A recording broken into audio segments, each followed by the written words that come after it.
ಎಲ್ಲರಿಗೂ ನಮಸ್ಕಾರ. ನಾನು ನಿಮ್ಮ Sunita Prakash. Welcome back to my channel.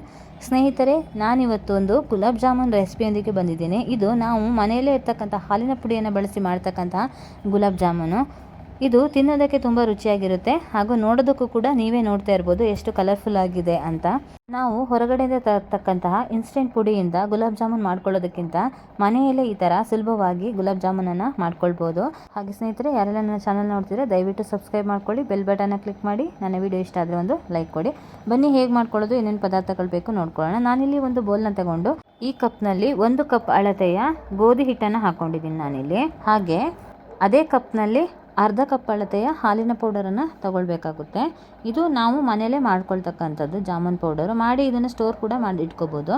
1 ಕಪ್ಗೆ ಅರ್ಧ ಕಪ್ಪು ಹಾಲು ಪೌಡರು, ನಂತರ ಅರ್ಧ ಟೇಬಲ್ ಸ್ಪೂನ್ ಆಗೋಷ್ಟು ಬೇಕಿಂಗ್ ಪೌಡರನ್ನು ಹಾಕೋಬೇಕು. ಬೇಕಿಂಗ್ ಸೋಡಾ ಅಲ್ಲ, ಬೇಕಿಂಗ್ ಪೌಡರು. ಆಮೇಲೆ 2 ಟೇಬಲ್ ಸ್ಪೂನ್ ಆಗೋಷ್ಟು ತುಪ್ಪವನ್ನು ಹಾಕ್ಕೊಂಡು ಇಲ್ಲಿ ನಾವು ಈ ಹಿಟ್ಟನ್ನು ಚೆನ್ನಾಗಿ ಕಲಿಸ್ಕೋಬೇಕಾಗುತ್ತೆ. ಅಂದರೆ ನಾವು ತೆಗೆದುಕೊಂಡಂತಹ ಹಿಟ್ಟು ಹಾಗೆ ಹಾಲಿನ ಪುಡಿ, ತುಪ್ಪ, ಇದು 3 ಕೂಡ ಚೆನ್ನಾಗಿ ಮಿಕ್ಸ್ ಆಗಬೇಕು. ಅಲ್ಲಿವರೆಗೂ ನೀವು ಇದನ್ನು ಚೆನ್ನಾಗಿ ಕಲಿಸ್ಕೋಬೇಕಾಗುತ್ತೆ. ಇದನ್ನು ನೀವು ಕಲಿಸ್ತಾ ಹೋದ ಹಾಗೆ ಇದು ನಾವೇನು ಜಾಮೂನ್ ಮಾಡೋದಕ್ಕೆ ಪ್ಯಾಕೆಟ್ ಹಿಟ್ಟನ್ನು ತೊಗೊಬರ್ತೀವಿ, ಆ ಕನ್ಸಿಸ್ಟೆನ್ಸಿಗೆ ಇದು ಬರುತ್ತೆ. ನೀವು ಇಲ್ಲಿ ನೋಡ್ತಾ ಇರ್ಬೋದು ಜಾಮೂನ್ ಪೌಡರ್ ಹೇಗಿರುತ್ತೋ ಅದೇ ರೀತಿ ಇದಾಗಿದೆ.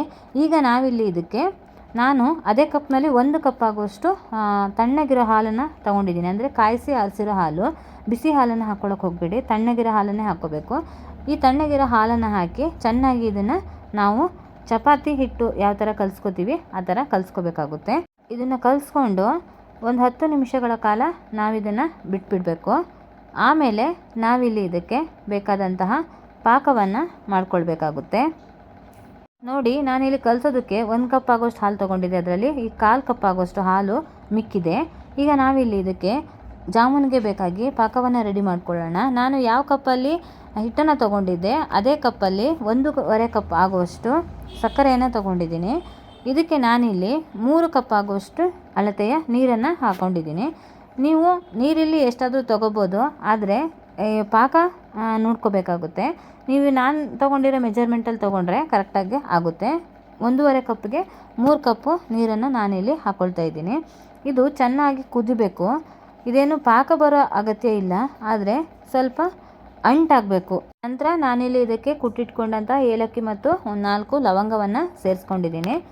ಇದು ಸ್ವಲ್ಪ ಅಂಟಾಗಬೇಕು ಕೈಗೆ, ಅಲ್ಲಿ ತನಕ ನಾವಿದನ್ನು ಕುದಿಸ್ಕೋಬೇಕಾಗುತ್ತೆ. ನಾನಿಲ್ಲಿ ನಿಮಗೆ ತೋರಿಸ್ತಾ ಇದ್ದೀನಿ ನೋಡಿ, ನಾನು 10 ನಿಮಿಷ ಕುದಿಸ್ಕೊಂಡಿದ್ದೀನಿ. ಇದು ಸ್ವಲ್ಪ ಪಾಕ ಅಂಟಾಗಿದೆ. ಹಾಗೆ ನೀವು ತಿರುಗಿಸ್ತಾ ಹೋದಂಗೆ ಪಾಕ ಸ್ವಲ್ಪ ದಪ್ಪ ಆಗಿದೆ ಅಂತ ಅನಿಸುತ್ತೆ, ಅಲ್ಲಿವರೆಗೂ ಕುದಿಸ್ಕೋಬೇಕಾಗುತ್ತೆ.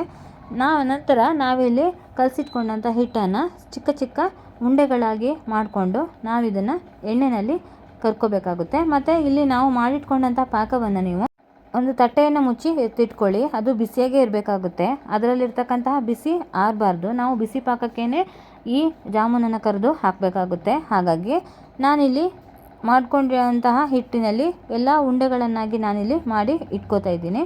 ನಂತರ ನಾವಿದನ್ನು ಕರ್ಕೋಬೇಕಾಗುತ್ತೆ. ನೋಡಿ, ನಾನು ತೆಗೆದುಕೊಂಡಂತಹ ಮೆಜರ್ಮೆಂಟ್ಗೆ ಇಷ್ಟು ಉಂಡೆಗಳು ಆಗಿದೆ. ಈಗ ನಾವಿದನ್ನು ಎಣ್ಣೆಯಲ್ಲಿ ಕರ್ಕೊಳ್ಳೋಣ. ನಾನಿಲ್ಲಿ ಒಂದು ಬಾಣಲೆನ ಬಿಸಿಗಿಟ್ಟು ಎಣ್ಣೆಯನ್ನು ಕಾಯಿಸ್ಕೊಂಡಿದ್ದೀನಿ. ಈಗ ನಾವಿದನ್ನು ಒಂದೊಂದಾಗಿ ಉಂಡೆಗಳನ್ನು ಇಲ್ಲಿ ಎಣ್ಣೆಯಲ್ಲಿ ಬಿಡಬೇಕಾಗುತ್ತೆ.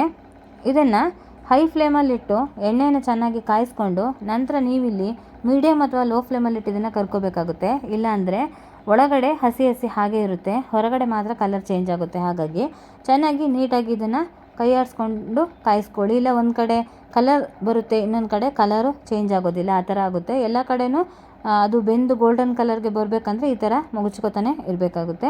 ಇದನ್ನೆಲ್ಲ ನೀಟಾಗಿ ಮುಗುಚ್ಕೊಂಡು ನಾವಿಲ್ಲಿ ಇದನ್ನು ಬೇಯಿಸಿ ತೊಗೊಂಡಿದ್ದೀವಿ. ನಂತರ ನಾವಿದನ್ನು ತೆಗಿತಾ ಇದ್ದ ಹಾಗೇ ಇದನ್ನು ಡೈರೆಕ್ಟಾಗಿ ನಾವು ಪಾಕಕ್ಕೆ ಹಾಕ್ಕೊಳ್ಬೇಕಾಗುತ್ತೆ. ಆಗಲೇ ಜಾಮೂನು ಚೆನ್ನಾಗಿ ಬರೋದು. ನಂತರ ನಾವಿಲ್ಲಿ 2ನೇ ಬ್ಯಾಚನ್ನು ಕೂಡ ಹಾಕಿ ಇದನ್ನು ಚೆನ್ನಾಗಿ ಕರೆದು ತೊಗೊಂಡಿದ್ದೀವಿ. ಇಲ್ಲಿ ನೋಡಿ, ಇದನ್ನೆಲ್ಲ ನಾವಿಲ್ಲಿ ಪಾಕಕ್ಕೆ ಹಾಕ್ಕೊಂಡಿದ್ದೀವಿ. ಎಷ್ಟು ಚೆನ್ನಾಗಿ ಬಂದಿದೆ ಅಂತ ಜಾಮೂನು ನೀವೇ ನೋಡ್ತಾ ಇರ್ಬೋದು. ಇದನ್ನು ಒಂದು ಅರ್ಧ ಇಲ್ಲ 1 ಗಂಟೆಗಳ ಕಾಲ ಪಾಕದಲ್ಲೇ ಬಿಟ್ಟ ನಂತರ ಇದು ಈ ರೀತಿಯಾಗಿ ರೆಡಿ ಆಗುತ್ತೆ. ನಾವು ನಂತರ ಇದನ್ನು ಸರ್ವ್ ಮಾಡ್ಕೋಬೋದು. ನೀವಿಲ್ಲಿ ನೋಡ್ತಾ ಇರ್ಬೋದು ಜಾಮೂನ್ ಎಷ್ಟು ಸಾಫ್ಟಾಗಿ ಬಂದಿದೆ ಅಂತ. ನೀವು ನೋಡ್ತಾ ಇದ್ರೇ ಗೊತ್ತಾಗ್ತಾ ಇದೆ. ಆದರೆ ಒಳಗಡೆ ವೈಟ್ ಇದೆ ಅಂತ ಅಂದರೆ ಅದು ನಾವು ಹಾಲಿನ ಪೌಡರ್ ಹಾಕಿರೋದ್ರಿಂದ ಆ ಕಲರ್ ಬಂದಿದೆ. ಆದರೆ ತಿನ್ನೋದಕ್ಕಂತೂ ತುಂಬ ರುಚಿಯಾಗಿರುತ್ತೆ. ನೀವು ಈ ರೀತಿಯಾಗಿ ಒಂದ್ಸರಿ ಟ್ರೈ ಮಾಡಿ ನೋಡಿ. ನಿಮಗೆ ಜಾಮೂನ್ ತಿನ್ನಬೇಕು ಅಂತ ಅನಿಸಿದಾಗ ಮನೆಯಲ್ಲಿ ಜಾಮೂನ್ ಪೌಡರ್ ಇಲ್ಲ ಅಂತಂದರೆ ನೀವು ಈ ರೀತಿಯಾಗಿ ಮಾಡಿ ಆರಾಮಾಗಿ ತಿನ್ಬೋದು. ಹಾಗೆ ಸ್ನೇಹಿತರೆ, ನನ್ನ ವಿಡಿಯೋ ಇಷ್ಟ ಆಗಿದ್ದರೆ ಒಂದು ಲೈಕ್ ಕೊಡೋದನ್ನು ಮರಿಬೇಡಿ. ಮುಂದಿನ ವಿಡಿಯೋದಲ್ಲಿ ಮತ್ತೆ ಸಿಗ್ತೀನಿ. ಧನ್ಯವಾದಗಳು.